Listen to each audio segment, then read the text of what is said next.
Chapter 20. I'm a world medalist, Maria says, for maybe the 100th time since we turned out the lights in our hotel room to go to sleep. It's past 2 in the morning and I'm happy for her, but I have to get up early tomorrow. Braden and I made it through that interview, barely. Thankfully, it was over the phone, so the reporter on the other end couldn't see us sitting on opposite ends of his hotel room, barely looking at each other as we muttered answers to the standard pre-competition questions. And since it was a figure skating magazine, most of it was centered around actual skating and nothing about our lives off the ice. There's no way we're going to be able to avoid that forever, though. Eventually, someone is going to ask us, and I have no idea what I'm going to say. Not to mention, we have to actually go out and compete tomorrow, somehow, after everything. Does a relationship ever recover from unrequited feelings, or is it just doomed forever? Because they are unrequited, I know that for sure.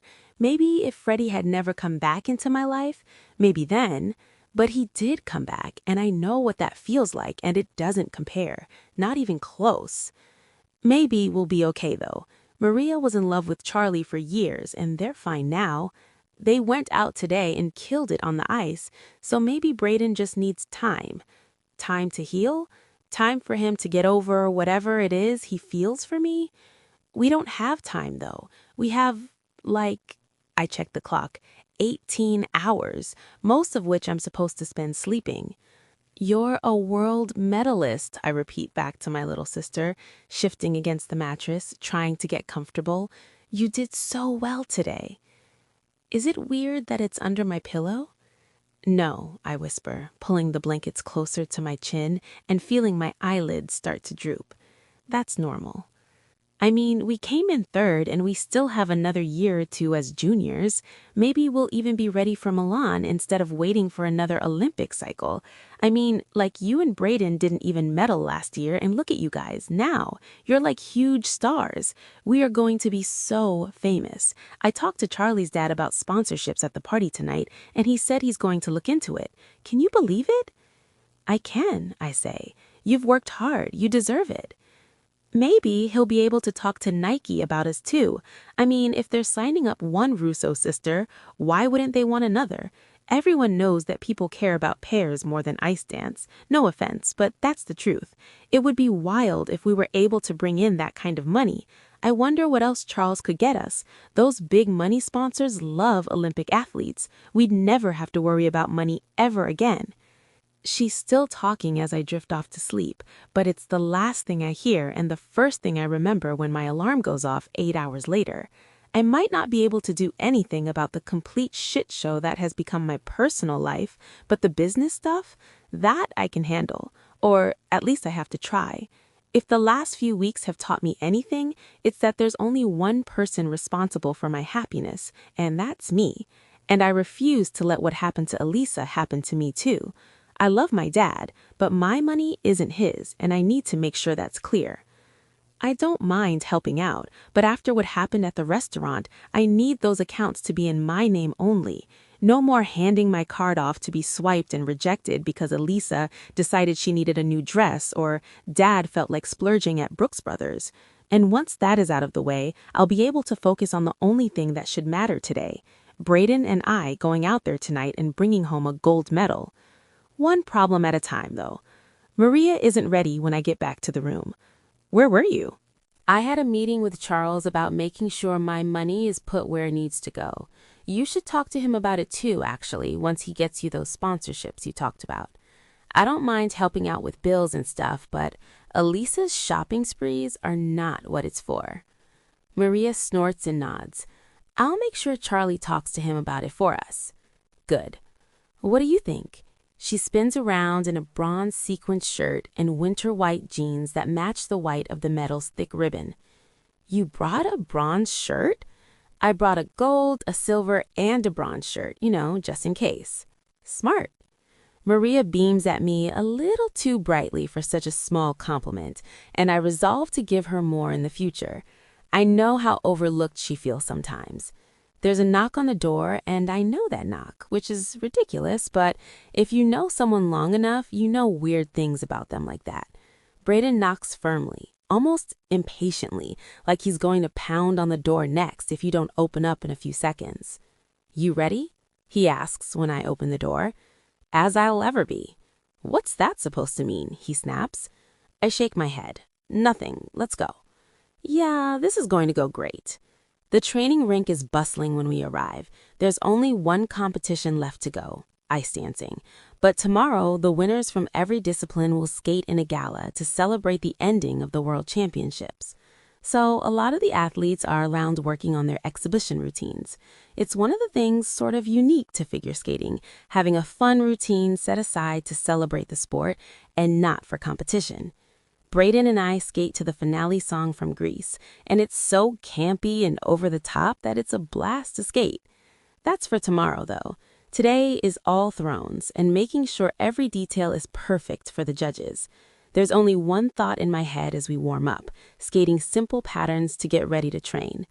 I'm not even worried about my expression today. After everything that's happened, channeling emotion is not going to be a problem. I'm more concerned with keeping it under control, making sure none of this stuff spills out onto the ice. We need to stay in control.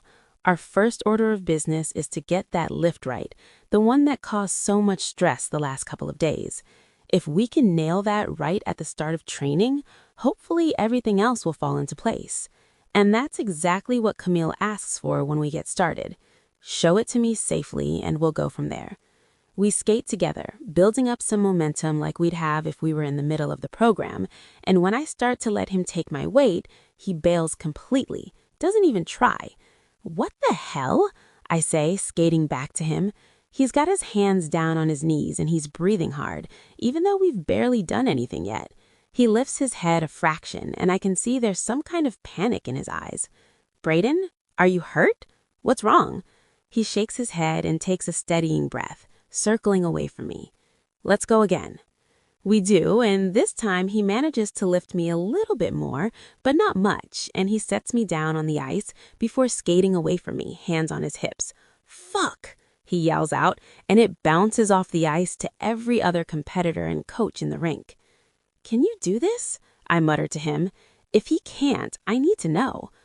"I'm fine. I can do it. Let's go again." We need to nail this lift if we want to win. If you can't do it, you need to tell me. He glares at me, eyes flashing. I said I'm fine. "Again," Camille calls out, "but don't kill each other, okay?" "Come on," I say between gritted teeth. "Get it together." I don't even know if I'm talking to him or to myself. Maybe it's both of us, but if he can't lift me, then it's over. The last 2 years will have been for nothing. Giving up skating with Freddie will have been for nothing. "Braden," I say as my hand falls into his, our starting grip for the lift, "we can do this." "Yeah," he bites back. "I mean it," I say, looking up at him, squeezing his hand tightly. "We can do this. You and me, remember? All the way." He stares at me for a second and then another, his eyes holding mine, and I don't look away. I need him to know I still believe in us, even if it's not in the way he wants. Braden exhales and then closes his eyes. "Yeah, all the way," he agrees, and when he opens his eyes again, his gaze is softer but focused. Let's nail this.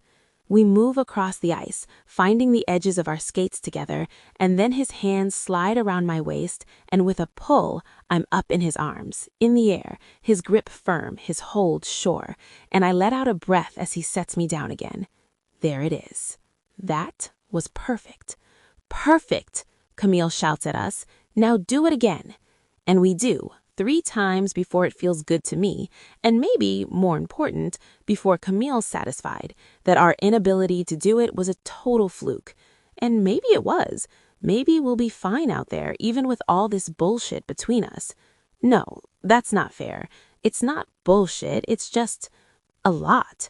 Maybe I was oblivious to how Braden felt, and yeah, maybe I've been avoiding thinking about it too much, because it's scary as hell. If he feels this way, and I don't, how do we get past that long term? Is that even possible? The training rink is directly across the street from the arena, and once our session is over and we've had a light lunch, in complete silence, we simply walk over with the other skaters and their coaches. The competition is going to start in a few minutes, but with 20 teams competing, we'll be out there for a while. In the free dance, the teams compete in reverse standings, and since we're in first place, we'll compete last. When we get into the arena and walk through the tunnels towards the locker rooms, the announcer is introducing the judges to the crowd to polite applause. It doesn't sound like all the fans are in their seats yet. Who buys tickets to something and then doesn't show up on time? And that's the extent that I'm able to distract myself, because who cares if people are here on time when there are way more important things to focus on, like the program I'm supposed to go out and skate.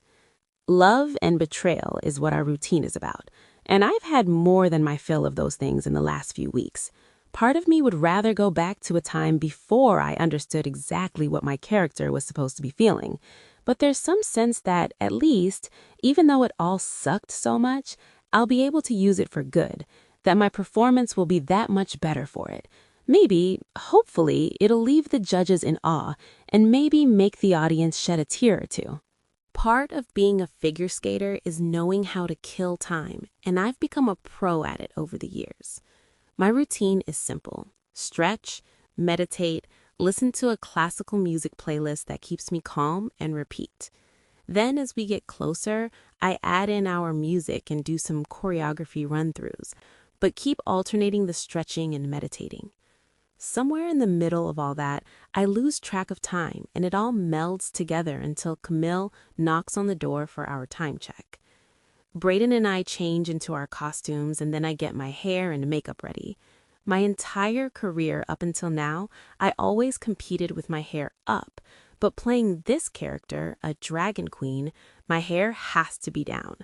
I pull the sides away from my face, but then let the rest flow down my back in loose curls. The music for the last of the session's competitors comes to an end, and a few minutes later, they have their scores and the announcer is calling for the warm-ups to begin for the final group. When I turn to Brayden, he's dressed in all black with a silver wolf embroidered on the shoulder. We look as badass as we're about to be on the ice. "Let's do this," I say, holding out my fists for him to bump, which he does, and that soft look from training is back, and I know what it is now. He's in love with me, and if that's what's getting him through today, then maybe for right now, that's okay. We march out of the changing room and fall into line with the 4 other couples that will be battling it out for the medals. They're all that stands between us and that gold medal we've been working toward our entire lives. After the ice is cleaned, we're let out onto it to warm up and be introduced to the crowd. When the announcer gets to our names, the wall of sound that flows down from the seats is incredible and makes me glance at Brayden, who shoots me a half smile. We run through some of our dance patterns and twizzles, making sure to avoid colliding with anyone else out on the ice. Then we leave as the 5th place team gets ready to start their program. As we move through the gate, I catch the section our team is sitting in out of the corner of my eye.